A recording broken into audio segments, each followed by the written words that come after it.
Hello, everyone. Welcome, welcome, welcome. Thank you for being here. I appreciate it. And I want to first of all say thank you very, very much for your patience, for your prayers, for your thoughts, whatever you want to put around that. You guys know I'm a Christian, so I'm going to ask for prayers and support that way.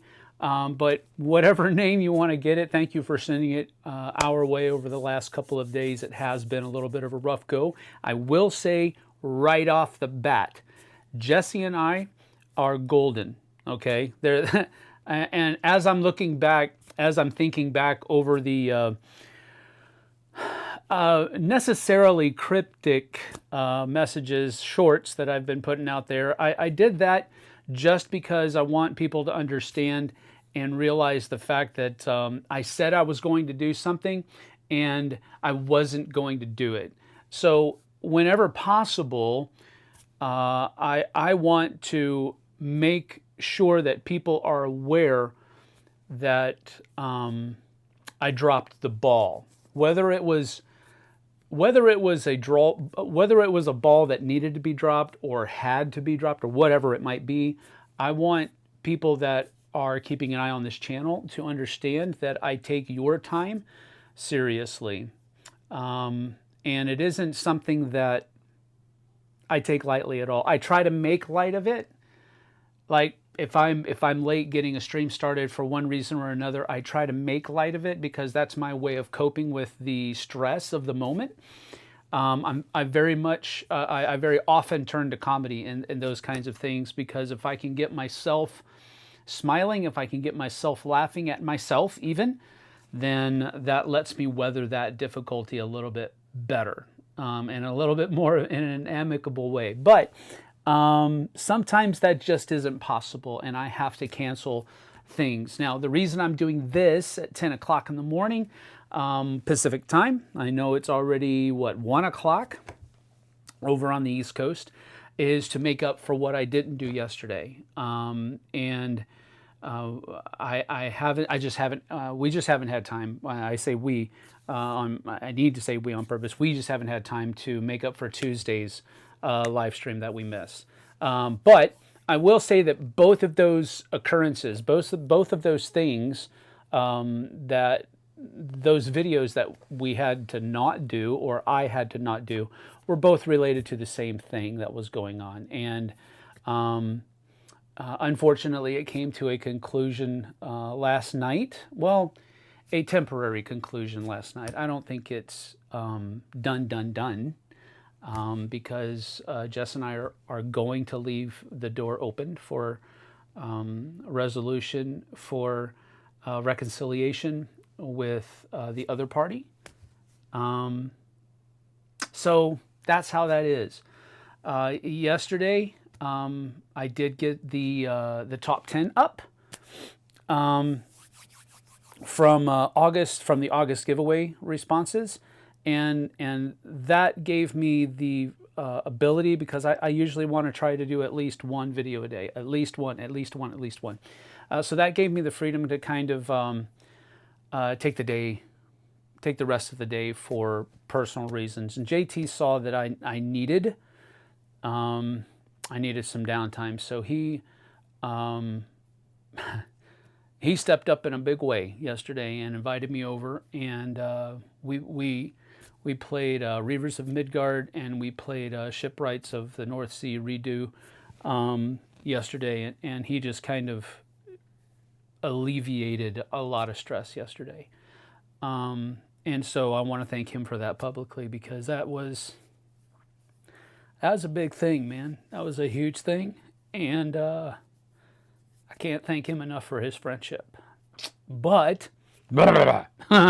let's get to it. Let's see here. All right. Let's see here. Luke is here. Good to see you. Karen is here. He's not been able to get Sam and Jesse off my mind. I appreciate that, Karen. I really do. And I apologize for the cryptic nature of the messages or the shorts that were on the channel.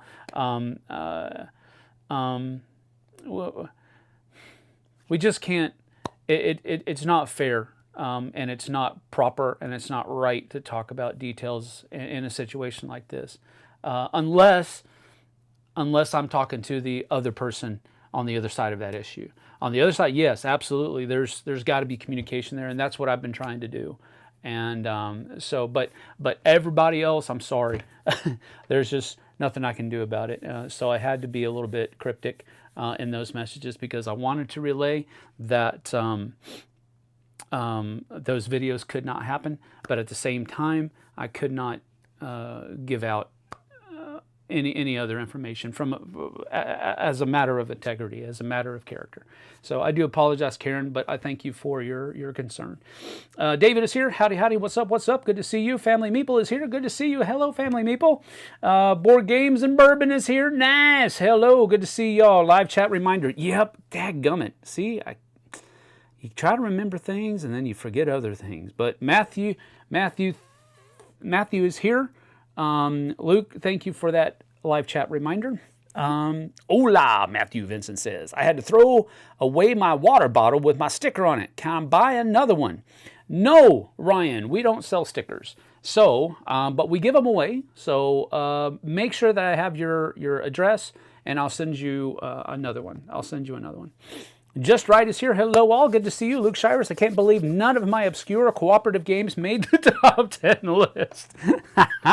Well, they made the long list. They just didn't make the cut, I guess. Eric is here. Well, if you need help making fun of yourself, I'm here to help. I know. That's one thing I know I can count on you for, Eric. Thank you for being there. Hugs. Thank you very much. Hey, TI4. Let's see here. Sarcasm is off, Luke says. Thank you. Well, yeah, sarcasm it can be a fun thing, so don't feel like you have to turn that off. Anyway, let's get to it. I just wanted to say that on the offset because of some of the things that had been already said in the chat. So I just wanted to put that to rest. There's nothing with me and Jess going on at all. We are golden, and we will continue to be golden. So that is that. It's something you have to. You have to work at things sometimes, and sometimes making what you are convicted and what you know to be the right choice, sometimes making that choice is one of the hardest things that you've ever had to do. And that's exactly where we are right now. We had to make a really hard choice. One that I wish no one ever has to make in their life. And, that's the way life is. You are sometimes faced with decisions that have to be made. And if knowing that down the road there's going to be some more rough parts that this decision is going to foster, but it's still the right one. Life is not easy, and life is not one of those things where we are meant to just glide through. Sometimes you have to make decisions that are tough.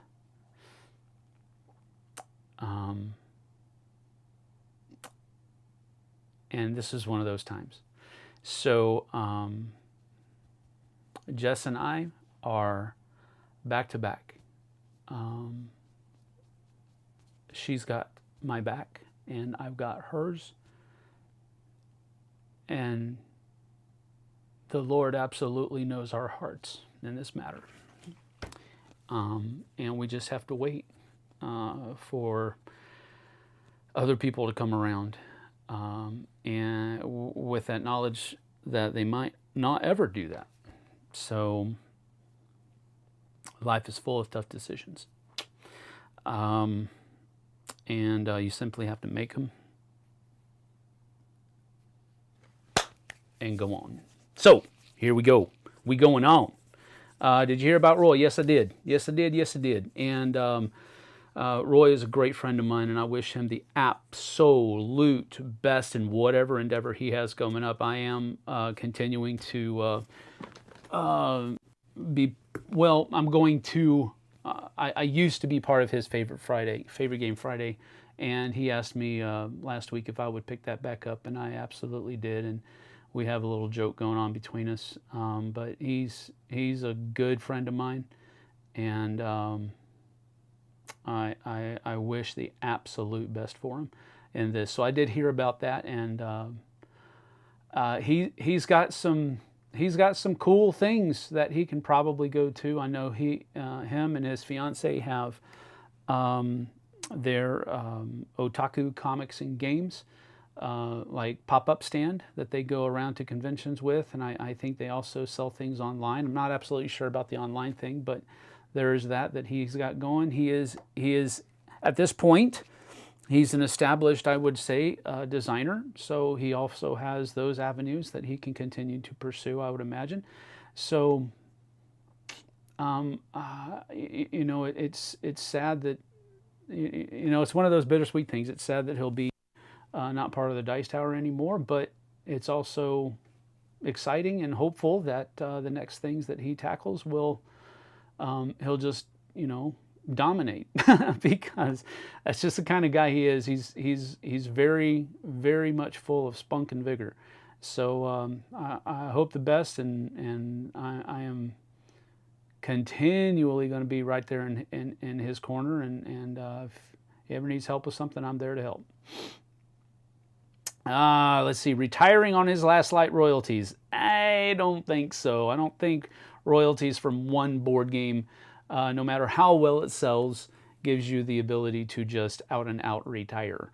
And that's not the kind of thing that's not the kind of person that I think Roy is. He's a go-getter, and he's a person that is going to continue to work in the things that he's passionate about. And that's just my opinion. I'm not saying that I'm going to be right. I have no idea what he's got in store or anything like that, but I just think from what I know of Roy, that's what I would not be surprised about if it happens. But thank you, Peter. Appreciate you. All right, now, the star of the show at this point is Tiano. This is a game that I was immediately drawn to because of the Celtic / Irish theme that is around it. I will say on the onset that the theme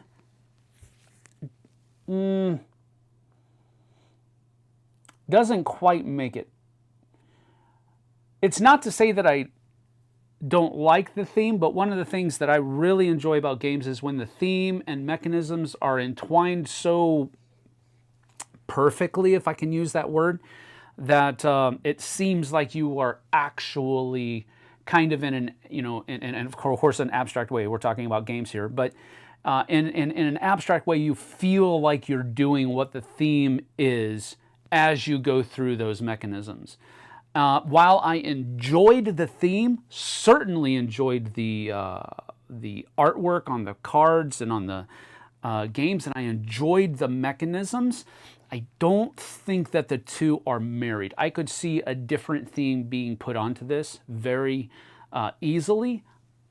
But again, I want to be laborious in making sure that you understand that I don't think it's a bad theme, and I don't think that the theme is poorly implemented.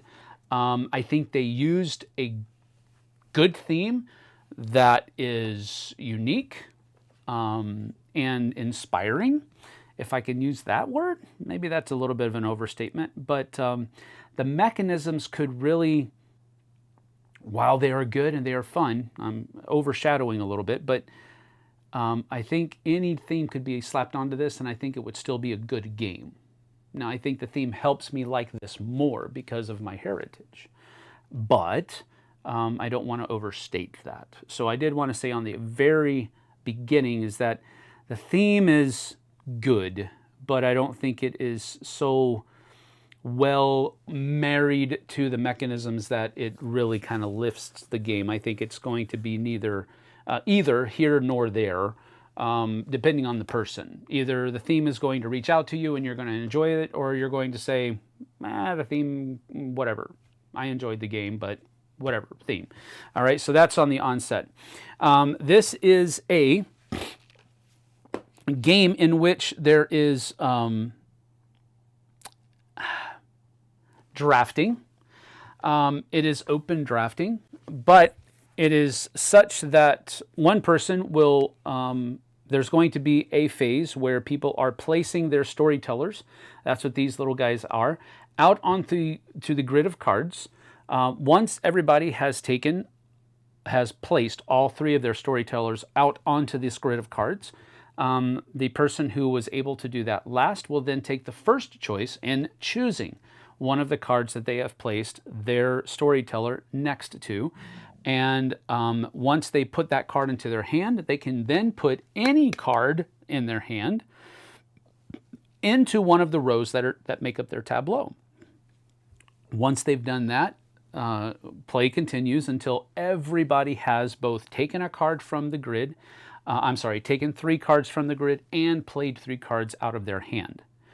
Then everybody will discard a card from their hand. So we all start with 5 cards, and that's how many rounds the game takes. It's 5 rounds, and it's a really cool mechanism because you'll always be able to tell what round you're in, or how many rounds you have left, rather, by how many cards are in your hand. Because at the beginning of the game, you start with 5 cards. That means there's going to be 5 rounds. At the end of the first round, after you have drafted and played 3 cards out of your hand, so you're going to basically have, you're still going to have 5 cards in your hand, but then you're going to discard one of them, and now you have 4 left, which means that now you're on the second round and there's 4 rounds left. So that's a pretty cool mechanism for keeping track of what round it is and all of that kind of thing. But at the end of the game, at the end of those 5 rounds, you're going to score points based on the scoring cards that you've chosen for the game, and whoever has the most points is the winner. That was kind of long and drawn out, but you kind of get the idea, right? So let's get down to the table and take a look, and we will continue talking about this. Yeah, he's a pinball in the bumpers of life. I don't know about that. I think he's more the person, to an extent, I think Roy's is a little bit more of a person that is activating the bumpers. So I don't know that carries with your analogy, but that's the way I look at it. All right, so as we're looking at the board here, this is a 2-player setup.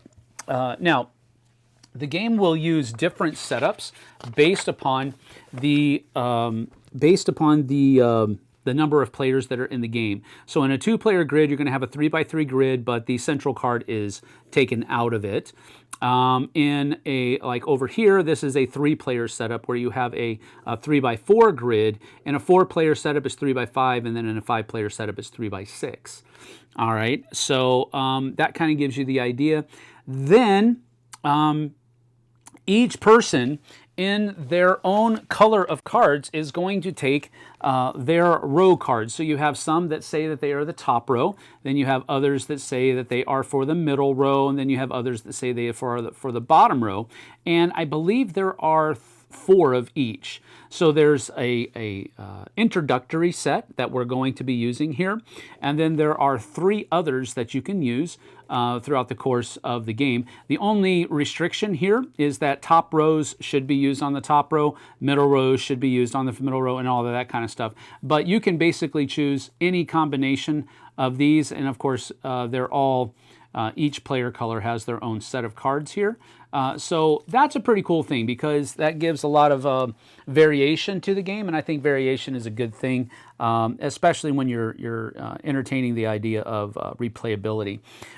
So each person is going to take their 3 row cards, which are your scoring cards for your tableau. You're going to start with 5 cards drawn from the deck, and then you're also going to start with 3 storytellers, and then this is the first player marker that will go to the person who goes first. Shocking. right? There's also one more scoring card that's out here, and it's dependent upon what side you use is dependent upon how many players. So in 1 to 3 players, we have this side, and 4 and 5 players, you use this side. But this is basically talking about largest regions. You can see that each of these colors that are represented out here, once they are placed into your tableau, cards that are of the same color that are placed adjacent to each other, rather vertically, either vertically or horizontally adjacent to each other, will constitute a region.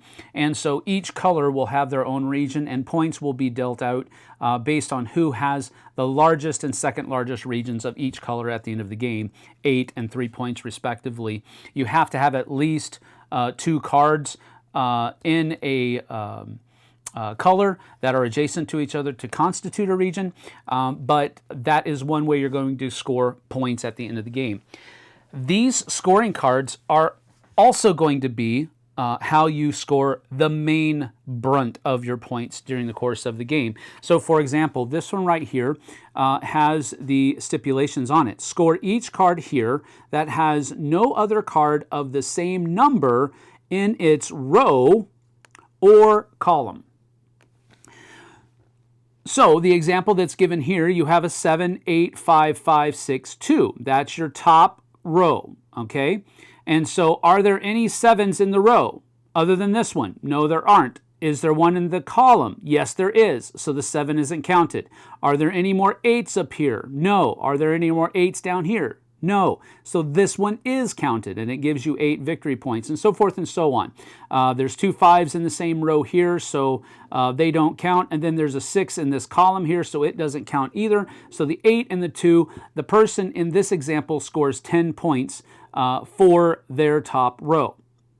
Then you have another scoring ability here. For example, this one says that you're going to score each card here that is lower than the card to its left. So as long as you go in ascending order, you get to count the number of that card. So you want low cards on this side, high cards on this side, and as long as you continue going up, you get to count those points. So 8 and 6, 8 is not less than 6. So that is lower. Score each card here that is lower than the card. Okay, yes. So it's descending. I'm stupid. I'm dumb. I'm looking at it upside down. That's my excuse. That's a bad excuse. Anyway, 8, 6. 6 is lower than 8, so it counts. Is 6 lower than 6? No, so it doesn't count. 7 isn't lower than 6, so 7 doesn't count. 4 is lower than 7? Yes. So it counts. So you have 10 points in this example. Wow, that was really bad. Good night. Here, score for sets of cards of the same value. So you have 3 4s in this row. So you look over here, 3 cards of the same number in the same row, it will give you 10 points. But you also have these 2 cards that are also the same number, and 2 cards will get you 5 points. So 15 points would be scored for this bottom row scoring card. All right, so that's how you're going to score points. Now, how do you get cards into your tableau? Well, as I said earlier, starting with the first player, they're going to take one of their storytellers and put it out in between 2 different cards. So I can place them on this kind of placement or this kind of placement. In a 2-player game, you cannot storytellers out 4 spaces because there's no card here in the middle. So you can only go on these spaces that are around the board. Do you see that? So my card here, meaning that I want to take one of these 2 cards. And so as we continue playing, I'm just going to put these out here. I have no idea what we're doing. They would place one out there, and then I would say, well, I think I want maybe this one. And then they would come, I don't know, down here. They want these, one of those 2. Then I'm going to say, well, let's see. All right, well, I might want to go down here. Oh, I dropped the box. And then they finally go, okay, well then maybe I want to come up here and try to get this card. Now, since they were the last ones to place one story, they get first pick. All right, so maybe they will go ahead and choose, well, I think I want this one right here. And this goes into their hand, and now they can play one of their cards out into one of their rows. So the second row says score each card here that is lower than the card to its left. So we want to play a high card over there. So maybe we want to take this card here and play it. Are there any other cards that are higher than a 6? No. So maybe we don't want to play in that one. We do have 2 3s that are here. So maybe we want to play thing. So maybe we want to go with this one right here. And so we're going to play this one into our bottom row right here. And it also has a special ability. It says, when played, move another player's storyteller to an unoccupied space between 2 cards. So when they play that card, they can take and choose one of my storytellers and put it between an unoccupied space between 2 cards. So maybe I want to go put them down there. Now that they have chosen one card and placed one card, that's the end of their turn. It comes back to me. I'm going to choose one of my cards. So I'm going to say, well, fine. I'm going to take one as well, and I'm going to do the same thing. And so I get to take this one and put it in an unoccupied space between 2 cards. Well, I can't place it here because there aren't 2 cards here. And the only other place that's unoccupied is here, so it's got to go there. And then it goes back to their turn. So once we take the card that is adjacent to one of our storytellers, it actually goes back. So I forgot to do that on their turn. I was like, why are there still 3 things out there each? But there you go. So now they're done. And we continue doing this until we've taken all of the cards that are out there and played. So real quick, let me just go ahead and do this. Let's see, 3. I have another 3 down here. So, but let's see, maybe we want to do something that is a little bit more. I think we'll take this one. This one also has an ability that says, when played, you may move a card in your saga to the right of this card. So that's a pretty cool thing to keep in mind. And I think we're going to play this 6 right here. So now I have finished that turn. This one comes away. This one comes over here. And now I think I'm going to, let's see, goodness gracious. I think we will take, I have a lot of 4s. So I'm going to go ahead, and this guy is going to give me this card. It's going to go into my hand. Then I'm going to take this 8, and I'm going to put it right here. Now, it says ongoing. So there are different kinds of abilities. This one with the little moon symbol says ongoing. Change Terabadier, this tower, to a 10 when it is in the top row of your saga. So I'm putting this into the middle row of my saga, so it actually doesn't change. But if I use another card that allows me to move this up to the top row, it would change. And that's what that little plus symbol means, is that this number can be altered if through other kinds of card play. And placing this card here also builds my region of green. So that's a pretty cool thing as well. Come back over here, and we are going to, let's see. Well, the only card that I can take now is this one. So this comes back. This 4 comes up into my hand, and I am going to place this 3 right down here in the bottom corner.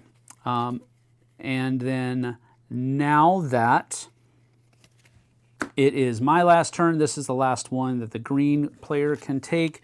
So this comes up into my hand here, and what I think we're going to do is we will place a 7 right there because this one is lower than this one, so it's going to count. So that's 7 points starting in this row down here. And now that we have both drafted a card and played a card into our tableau, all of these other cards go away now. And then we must discard a card.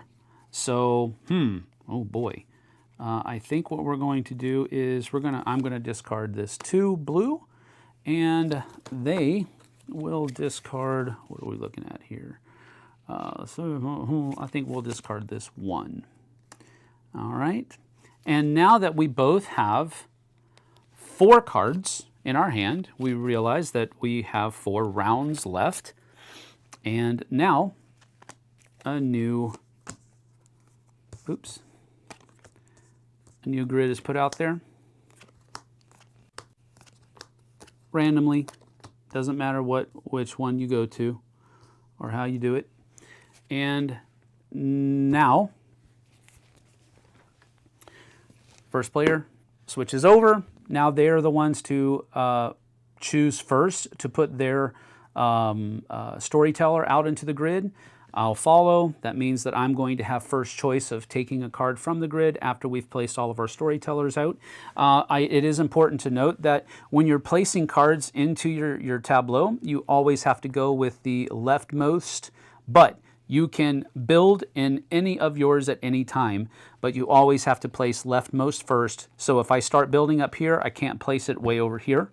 I have to start here.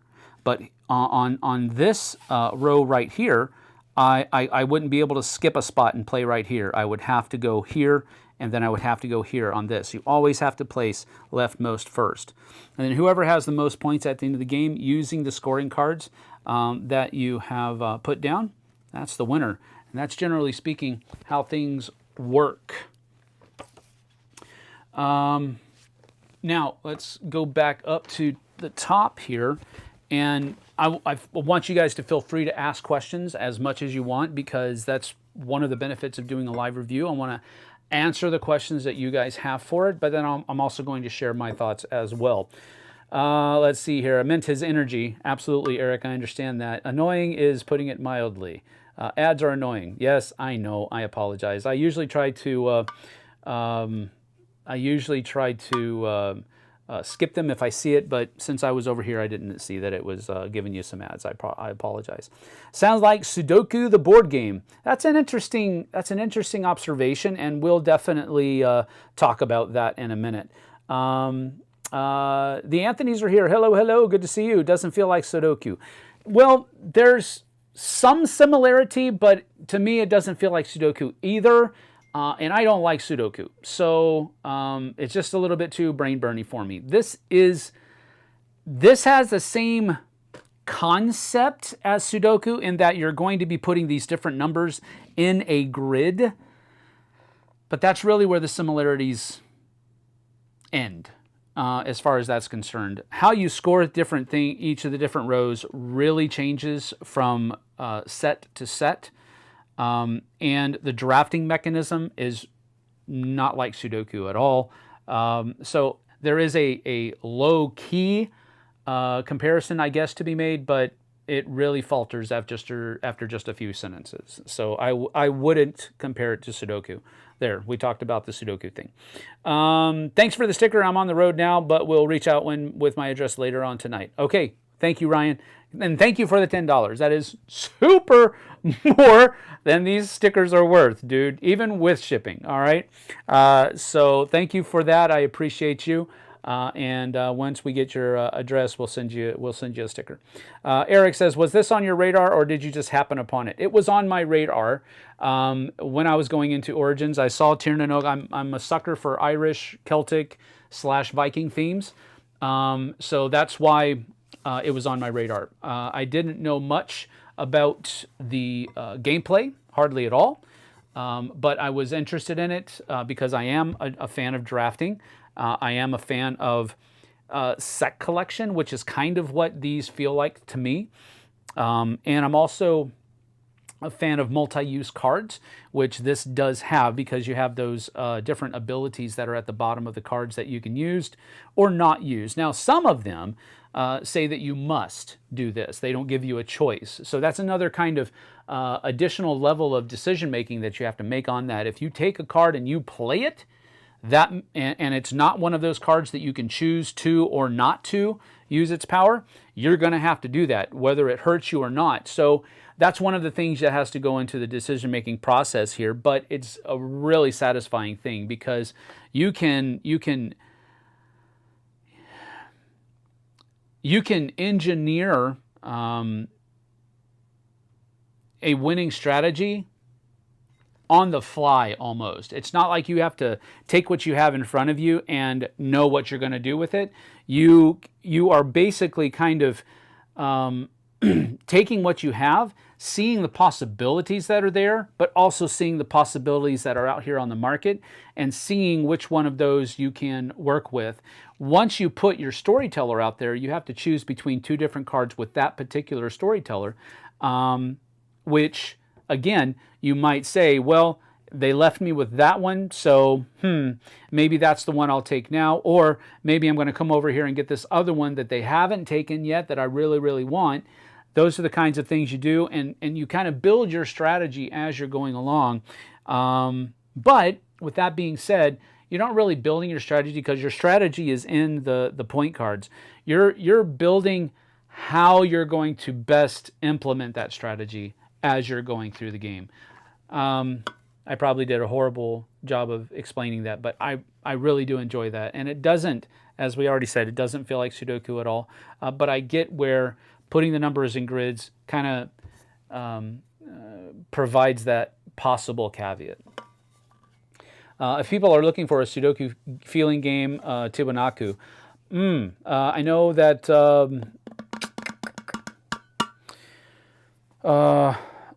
actually on Favorite Game Friday, Alex Radcliffe said that Tiwanaku was one of his favorite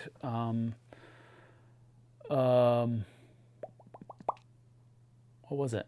Favorite, was it cooperative games? I don't know. Too much going on this week. I saw your playthrough on this. How do you think it scales on player count? I think it scales famously well. I think from solo mode to player mode, because they changed the size of the grid, that's an important thing for me. If the grid were too small, lower player counts would be too easy to get the cards that you want. If the card grid were too small, higher player counts would be too tight, and that makes it a little bit just uninviting and unfun. If I can use that word, that's not a word. So I think it scales very nicely because they change the size of the grid from player count to player count. So I think it scales very well, honestly. Kind of off topic, but the talk about Roy earlier made me wonder if you keep up any with Derek Porter. I do, but it's very much at a distance, and there's no real reason for that. It's just that I just don't have very much contact with him at all. I saw him from a distance at Gen Con, was on my way to something else, and I couldn't stop and say hi, but I wanted to. So I do miss Derek, and I think he's a great guy. But yeah, no, I do talk to him every once in a while. He has invited me more than a couple of times to be part of some of his streams, and I've always wanted to, but it's never worked out yet. And that's something that I regret, because I enjoyed playing games with him. I enjoyed spending time with him, but it just hasn't worked out since. But that's that. You said that the game didn't feel theme dependent. How do you think it could improve on that?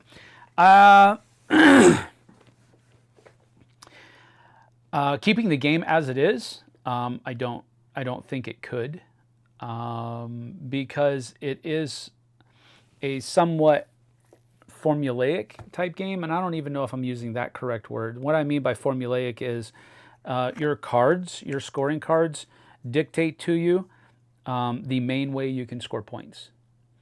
You can also score points building your regions with the region point, the largest region totals.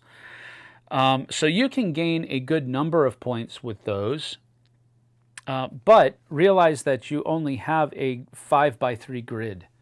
Each row can only have 5 cards in it. No, I'm sorry. It can have more than 5 cards in it by putting other cards and sliding cards into it. But once it has 5 cards, you can't place cards into that row anymore. And once everybody has 5 cards in their row, well, everybody will have. Now I'm second guessing myself.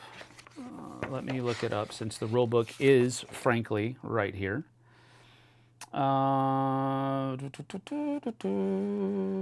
may not play an encounter card into a row that already has 5 cards, but some game effects will allow you to ignore that, which is what I said. I confirmed it. But that's how many cards you're going to be playing over the course of a game. You're going to be playing 15 cards. You're going to be playing 3 cards each round for 5 rounds. And by the time the game is over, you will have no more cards left in your hand because you have to discard a card every turn. So, so the diminishing hand size was a cool thing for me. I think it was not only a great way to keep up with what round it is, but it's also a really cool way that kind of makes your decision-making process a little bit more tight as the game goes on. So to answer your question, I don't know how they would make it more thematically viable. I think they would have to try to add some other kind of mechanism into it to make it a little bit more thematic. Your storytellers journeying into the underworld have gathered for a once-in-a-lifetime opportunity. So when they return, they'll bring them the tales of the creatures that they met. So you're fashioning your tales of the journey that you took. How do you do that in this kind of game? I don't know. I just don't know. But I would imagine it would have to entail some kind of additional mechanism to make it so. It's quite an abstract game. Yes, that is absolutely correct, Family Mimple. Thank you. Any theme is going to be likely field pasted on. If you're a highly thematic gamer, I don't think Tyrannog will excite you. It will not excite you, but I'm not going to say that it isn't fun. I am very much a thematic gamer, and I very much enjoy this game. But take that for what it's worth. Other people might just go, whatever, and they'll move on to the next one. And I completely understand that. But for those that like games like Azul, there's not really a strong thematic tie to gameplay. It's great. It's a great one and beautiful. Could not agree with you more. Could not agree with you more. How many different scoring cards come with this set? Well, you have 4 different cards for each row. So you're going to have 12 scoring cards. I know you can mix and match them any way you see fit, although I don't think that, I think the balance of the game is dependent upon using a top row card in the top row, using a middle row card in the middle row, and using a bottom row card in the bottom row. I don't know exactly why that would be, but it seems like because each of the cards, there are 4 tops, 4 middles, and 4 bottoms, and they encourage you to use them in those places. So I guess you could experiment and use a bottom row in the top and use a middle row in the top, bottom, and make it, whatever thing you would do. But I fear you might be messing with the balance of the game if you were to do that. But I don't know that for a fact. It just feels like it would. David Brownlee says, since the so there are 12 scoring cards, 4 for each row for each player. And there's 5, so I guess there's 60 scoring cards altogether, but realize that it's only 12 per player. Absolute favorite Irish game for me is Banish the Snakes from GMT. Interesting. I've never heard of that one. I'll look into it. Thank you, Ryan. David Brownlee says, since the mechanism is set collection, you might tweak the theme to say you are a historian collecting stories in order to publish a compendium of folk tales. Of course, could be any collection. Absolutely, that would be a slight twist, but it's pretty much what they've said you're already doing. You are a storyteller coming back from your journey to the underworld and telling everybody about. So that's just a slight tweak on the theme, in my opinion. This game intrigued me, though. Tiano, yeah, very good. Brett Bulch says, Sam, you are well known for your love of theme. Has this ever translated into an enjoyment of TTRPGs? I do enjoy role-playing games. Matter of fact, JT was my DM for quite some time during COVID, and we had a lot of fun. We had a lot of fun, and even after COVID, we had a lot of fun. Life has gotten in the way since then, and we haven't been able to play a whole lot of RPGs, but we have enjoyed them. And JT loves E&D. I enjoy having him as a DM, and so yes, I have played. I've played a lot of like Heroes Incorporated. I've played some of the other Palladium systems. I've played, of course, D&D. I've played Cyberpunk over the years. So I used to play in high school all the time, but they take a little bit more time, I guess you could say, and not any more time than any other kind of game that possibly could be out there. But it's difficult as it is to get board game nights together, and Jess and I are much more are board game fans than we are RPG fans. But that's not to say that I don't enjoy them. But yes, I think the one actually RPGs actually fed my enjoyment level for thematic board games much more. All right, pros and cons for this game. I'm going to go ahead and get them out here. First of all, I enjoy the component quality of the game. We didn't really talk about them very much, but some of the cards allow you to change the color of the card based on other cards that are around it. So that's what these color change tokens are used for. And they are wooden discs that have a printed symbol on them. They are good.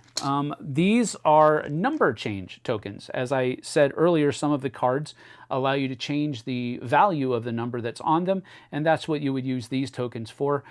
This one was these were a little wonky because it seemed like they were just kind of haphazardly thrown into, like there's a 6 on this side, and then on this side it's a 1. Why? There's a 10 on this side, and then there's a 6 on this side. So a 6 and a 10, or a 6 and a 1. I don't understand. And I haven't tried to figure it out, but I don't understand that. But these components, the storytellers are nice chonky wooden pieces. The first player token is also a chonky wooden piece. Really enjoy that. The cards have a linen finish. They are of a decent cardstock. I wouldn't say great, but they're of a decent cardstock, and they're going to be durable throughout the course of the game. And the artwork is very good on them as well. So component quality for the game, I'm not going to bash it at all. It is a pro from me. I think it's a great level. And one of these things that I want to say here is that, I talk about component quality, and I talk about artwork, and I talk about gameplay. Those are like 3 of the main things that I like to talk about in reviews. And part of the reason is because I think those are some important answers that you as the consumer need to have. Is the component quality good? That's one of the questions I need to ask. Is the gameplay fun? That's one of the questions that I need to answer. Does it look good on the table? Those are answers that I feel that I'm responsible to provide you with. So that's why I kind of clang those same bells in a lot of my reviews. So I apologize if I sound like a broken record, but I want to give reassurance where I think reassurance is due, and I want to give warning where I think warnings are due. But component quality is good. I think that the linen finish on cards is something that I really enjoy. The rule book is well done as well. There's not any any really glaring mistakes that I found at all. And there's even a really cool card reference and pronunciation guide on the back of the rulebook as well. So it not only tells you how to play the game, but it also tells you how to pronounce the words that are on the cards. And of course, that's something fun related to the theme as well. As far as artwork is concerned, we already kind of talked about it, but there isn't a whole lot of artwork in the game except for the cards that are, actually in the table here. But you can actually see where some of these cards will actually be able to go together and create scenes. Hopefully you can see that, because that's one of the cool things about it. The artwork is such that once you have these regions out there, you can actually put them together and they actually create a one solid picture. So that's a really cool thing, in my opinion. So the artwork is really good on these things. And of course, you have to find the right combinations of cards as they're out there, but you kind of get the idea, right? I really like that aspect of the thing, and I think the artwork was very, very well done. And I wish I could show you more, but I'll just put these out here so you can kind of see some of the artwork that's there and the feeling that it evokes out of it. So you kind of get the idea. The artwork is very well done, and I have nothing but good to say about it. So it looks good. Now, gameplay is also intriguing. Again, I already said it earlier, the theme isn't really engulfed in the mechanisms or vice versa, so you can really separate the two. But I did really enjoy the puzzle that this game presents to you as players. I think it's fun. I think there are a good feeling of tension, a good feeling of crucial decisions that have to be made at the right times. All of that is important. I really enjoy the set collection aspect of it as well. You can really kind of sink your teeth into it, and it's one of those mechanisms, set collection along with drafting, that allows you to know what the other people are kind of going for, because you're placing your cards out on your tableau and everybody can see it. The 5 cards that you start with are really the only hidden information in the game. And so I think that context fosters a really fun experience. And on top of that, it doesn't really take that long either. We're talking 45 minutes tops, and that's at max player count. If you play a 2-player game, you're looking probably closer to half an hour. A single player game can even go shorter than that. So I think gameplay all in all is very, very fun, especially for an abstract-ish type of game. So there's that as well. The only real con that I had with the game had to do with these little tokens here that I don't understand the algorithm they used to figure out what number goes on the back of the other numbers. I don't understand the logic that's there. So whenever you change the number for some of these cards, and depending on the cards that you use, you could be doing that a lot. You have to hunt through those tiles, and sometimes I've just resorted to, okay, my card is 13, I don't have a 13, so I'm just going to 1, 3. I'm just going to do that. This is a 13 now. And so that was kind of out of frustration, but that's really the only con of the game. Everything else I've really enjoyed very, very, very much. So there we have that. Definitely looks decently made, Flosaurus says. That is correct. Is this the standard retail edition or upgraded? This is the standard retail edition. I did not kickstart this or anything like that. I think there's a Kickstarter coming out, or almost, still out, that is a reprint and an expansion, but I could be wrong. I think I remember JT talking about that, so might try to find that out. But this is a retail version.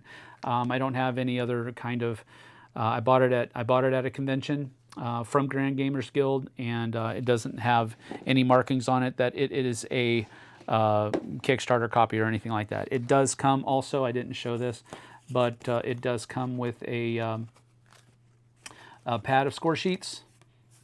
So there is that as well. I didn't show that earlier. I apologize. Retail has a cylinder as the first player marker and chits for color and number changes. Kickstarter edition has a massive first player token, wooden tokens for the color and number change. Oh, well, there you have it. Thank you, Family Meeple, for that clarification. I was not aware that this was different than the retail version of the game, but yep, as I'm looking at it, the components, so the first player token, it looks like. So the components here, the first player token is that yellow cylinder, and that was changed to this, I guess, in this version of the game. So I would imagine that's one of the only additions, because these are pictured on the components list, but maybe they've changed them. I don't know. His is the Kickstarter edition from what I see. I apologize for being incorrect. Thank you for clarifying that for us, Family Meeple. Luke Shirus, can the cards be arranged in any order or only a certain sequence? Can the cards be arranged in any order or only a certain sequence? Okay, I believe the question you're asking there is, can I move the cards around after I've placed them? The answer is no. Once you have it placed, that is where that card is going to stay. There are cards that are in the game that allow you to change the position of the cards that you've already placed into your saga, but that is a special ability on a card that allows you to break the rule of once a card is placed, it's going to stay there. So you can switch things around, but it's not willy-nilly. You have to be able to, you have to play a card that gives you the ability to do that in order to change where you have placed previous cards. The Dice Slayer Library version is the retailer version. It's not as nice. Thank you. I appreciate you. I was on the fence about the game, but this makes me think it might be a good game to pick up. Well, thank you for that, Anthony. I'm glad that we were able to do that. We were able to give you something to look for. Agreed on the tokens not being easy to use. Wish they were consistent. Yeah, they just aren't consistent. And I wish they were. It would make using them a lot easier. That's correct. I was asking about the group picture scene of a set of card. So are you asking if you can put them together only by making the scene? And no, that is not correct. You can put them in any number order that you want into your rows. Matter of fact, if you put them in the wrong order, you're going to score fewer points.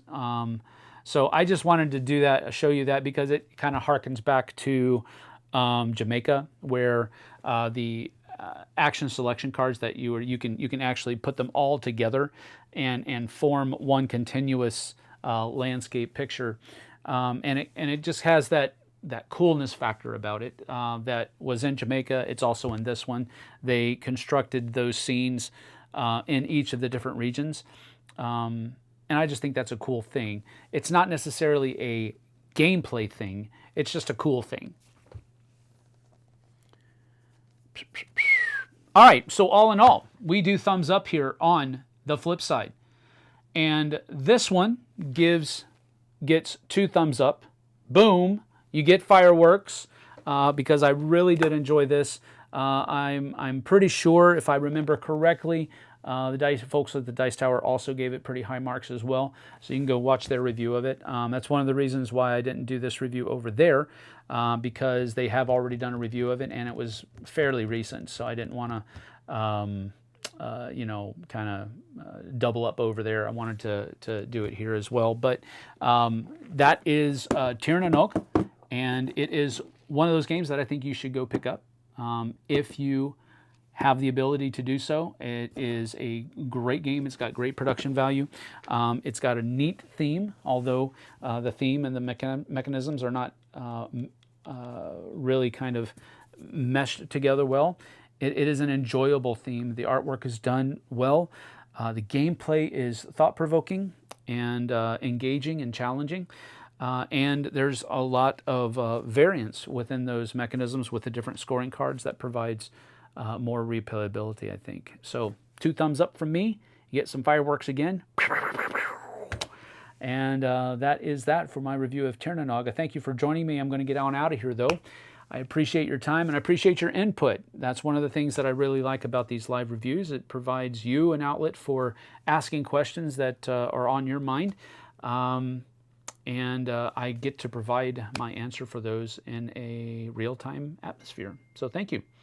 Got to drop, but this was fun. Thank you for being here, Family Meeple. We got to go as well. Tokaido also has 3 paintings created from sets of cards. Very nice. Yes, yes. All right, I'm out of here. Thank you guys for joining me. I certainly appreciate you. We'll see you guys and gals later on this afternoon. Come on back for a solo play of Forges of Ravenshire. Been looking forward to that. We'll see you guys and gals on the flip side. Take care.